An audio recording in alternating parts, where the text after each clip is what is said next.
What up, guys? ShadyCash here, bringing you another commentary. Got a match of Domination on Hotel for you. Start out using the L96, but I switch over to the HS-10s pretty quick, and I'll show you why here in a minute. But yeah, just kind of starting my day off, and I live in Iowa. I don't know how it is where you live, but spring pretty much just skips us here. Like, we had 2 weeks ago, it was 40s, maybe like 50 a high, you know. And then we had 2 days where it was like 70 degrees, you know, just gorgeous weather. Pretty much what I'd imagine California is like, you know. And then, yeah, 2 days of that, and then after that, we're up in the 90s, you know, about to break 100, high humidity, just crazy hot here, which, you know, I'm not going to bitch about. I like the heat definitely more than, you know, I'd rather be hot than cold.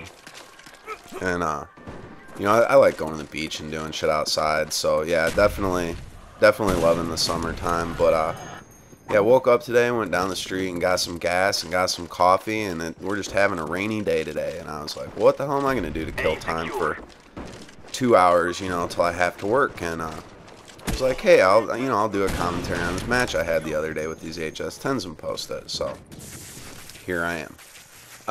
Tried out the Gears 3 beta last night. I don't know if any of you guys have been playing it at all, but man, I'm loving it so far. I only played like 4 matches, granted, but it is awesome. It's made for you if you like to teabag people. This game is made with you in mind. Like, put somebody down, go up on them, instead of just hitting that B button and drop your nutsack on their face, you can rip their arm off and beat them to death with it. It's just awesome. You know, I was running around just, yeah, constantly knocking people down and, yeah, just ripping their arm off and beating their head in with it. And that's what, you know, the bad guys in Gears, whatever they're called, you know, they do that. And if you're the good guy, the COG or whatever, COG unit, you, like, will jump on top of them and basically hit them in the face until their face explodes. Which, definitely, I like the other one better, but that one's cool, too. Yeah, and there you'll see, the last time I died, I stood there for a second. I was switching my class because this dude ran up on me with these HS-10s and got me. I didn't even know he was there, you know. Kind of made me mad the first time. Not mad, you know, but I was just like, what the hell just happened to me? And then, yeah, I came back to life and was sitting there, and I saw him coming the second time, you know what I mean? I scoped in on him, tried to hit him, and just totally biffed it and died, and was like, for some reason, took it as kind of like a personal insult, like, oh, this kid really thinks he's gonna run up on me with those shotguns? No way, you know? I'll show him what a tank looks like.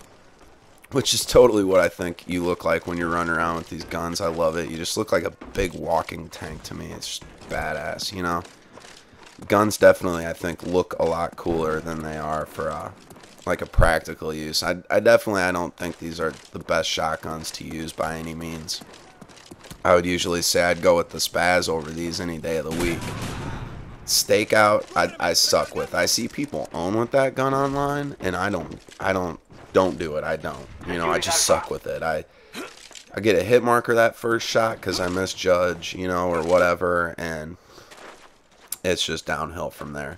The Olympia I like, but you know, if you could dual wield the Olympia, that'd be my gun right there. Like, the Rangers in Modern Warfare 2 were the first guns out of any gun I got my 1,000 headshots with, so that shows you how much I use them as a secondary weapon, you know, and I got my 1,000 headshots with them before any other assault rifle or sniper rifle or any of that crap, you know. So yeah, if the Olympia was dual wield, that'd probably be my favorite gun in the game to use as far as like a Russian class, but they aren't. And the other thing I don't like about the Olympia is I feel like I have to put a sleight of hand on it, which doesn't matter so much with the Olympia, I guess, whereas for me, if you're running any other shotgun but the Olympia, you really ought to put steady aim on that shit, because you know, a lot of people don't realize, I don't think, that, you know, it's not just for you know, hip fire killing and stuff like that. Like, one of the really good things about Steady Aim Pro is that, or even just regular Steady Aim, it doesn't need to be Pro, it reduces the spread on shotguns. So even if you're not hip-fire killing, which if you're running with a shotgun, you're probably going to be doing some hip firing. But yeah, if you're running with a shotgun, you know, I really would suggest putting Steady Aim on it, just because of that reduced spread on shotguns. You know, having quick aim after sprinting and be able to just basically pull your gun up out of a dead sprint is also, you know, definitely a huge plus. Having your crosshairs, you know, be smaller when you're hip firing, definitely a huge plus. But again, my favorite thing about Steady Aim with those shotguns is just that reduction of spread. You know, you're going to be doing a lot less of the hit marker thing and a lot more of actually getting kills, which isn't that what we all want to do, you know what I mean? So really though, the main thing I want to talk to you guys about on this commentary is just something that's been bugging me for some months now. I mean, it's always kind of bugged me, but recently it's really been getting to me. And that is just how these development teams are treated by these big name publishers. It's not just Infinity Ward that gets screwed over, you know what I mean? Like, back in the 90s, it seemed like EA was that company that everybody loved to hate, and their business practices were just shady. How they treated developers was shady. The way they basically took ownership of their IPs and did whatever they wanted to with them was just shady, and it kind of pissed people off, and EA was forced to change their business practices.